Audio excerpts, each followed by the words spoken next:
Alhamdulillahi Rabbil Alamin. Berselawat kita kepada Rasulullah sallallahu alaihi wasallam biqaulin Allahumma salli ala Sayyidina Muhammad wa ala ali Sayyidina Muhammad. Assalamualaikum ya Rasulullah. Bapak Ibu jamaah salat fardu zuhur yang dimuliakan oleh Allah Subhanahu wa taala. Kita berharap bahwa salat yang baru saja kita laksanakan tadi, ibadah tersebut diterima oleh Allah Subhanahu wa taala. Amin ya rabbal alamin. Bapak Ibu jamaah salat fardu zuhur yang dimuliakan oleh Allah Subhanahu wa taala, pentingnya mengenai salat ini sebenarnya sudah dilaksanakan oleh nabi-nabi terdahulu. Kalau kita lihat dalam Al-Quran surah ketiga ayat ke-39 surah Ali Imran, di sana menjelaskan bahwa Nabi Zakaria alaihi salam pada saat itu sangat sulit mendapatkan keturunan. Nah, dia diperintahkan dan terus melaksanakan sholat, dan anaknya Yahya itu langsung Allah yang memberikan. Berarti nabi-nabi terdahulu juga melaksanakan ibadah yang dinamakan dengan sholat. Isa, ini bisa kita lihat dalam Al-Quran surah Al-Maryam ayat yang ke-31. Aku diperintahkan Allah Subhanahu wa taala untuk melaksanakan sholat dan mengeluarkan zakat. Nah, ada nabi yang termasuk nabi-nabi mulia, Nabi Musa. Nah, ini Nabi Musa juga diperintahkan untuk melaksanakan ibadah sholat. Surah Toha ayat ke-14. Uniknya, Nabi Muhammad juga diperintahkan hal yang sama.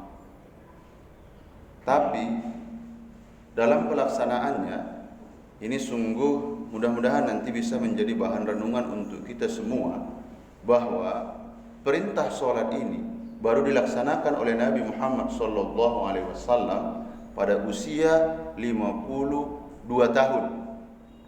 1 tahun sebelum hijrah baru Nabi melaksanakan ibadah yang namanya sholat.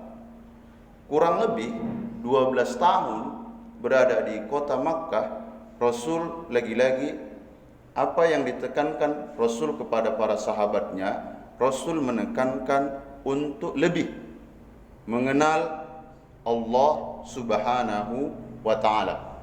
Jadi pondasi awal tauhid ini jauh-jauh sebelumnya ditekankan oleh baginda Rasulullah sallallahu alaihi wasallam. Kembali kita ulangi lagi, kalau kita lihat surah Toha ayat 14 yang memerintahkan Nabi Musa alaihi salam, di situ Allah menjelaskan innani anallah, saya adalah Allah. Allah memproklamirkan, Allah mengenalkan jati dirinya kepada Nabi Musa alaihi salam. La ilaha illa ana. Artinya apa? Artinya Musa, kenali dulu saya. Setelah itu, fa'budni. Engkau telah mengenal saya totalitas, maka sembahlah saya. Dalam bentuk apa ibadah yang ditekankan di sini? Wa aqimis sholata li zikri.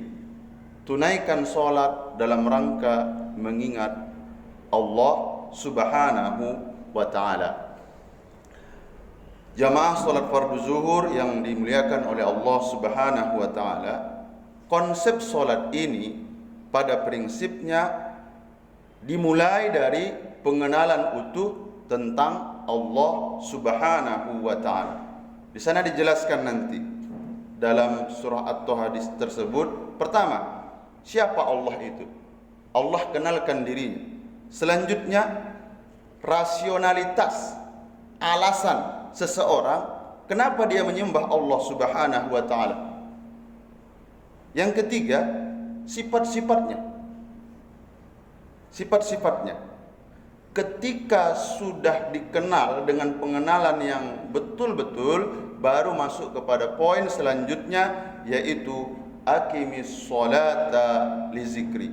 Kalau sudah seperti ini nanti tahap pengenalan kita kepada Allah Subhanahu wa taala, mari kita lihat sejarah yang berbicara, sejarah yang menceritakan kepada kita, sampai kepada kita, para sahabat-sahabat itu ketika mereka melaksanakan sholat, ada yang dipanah,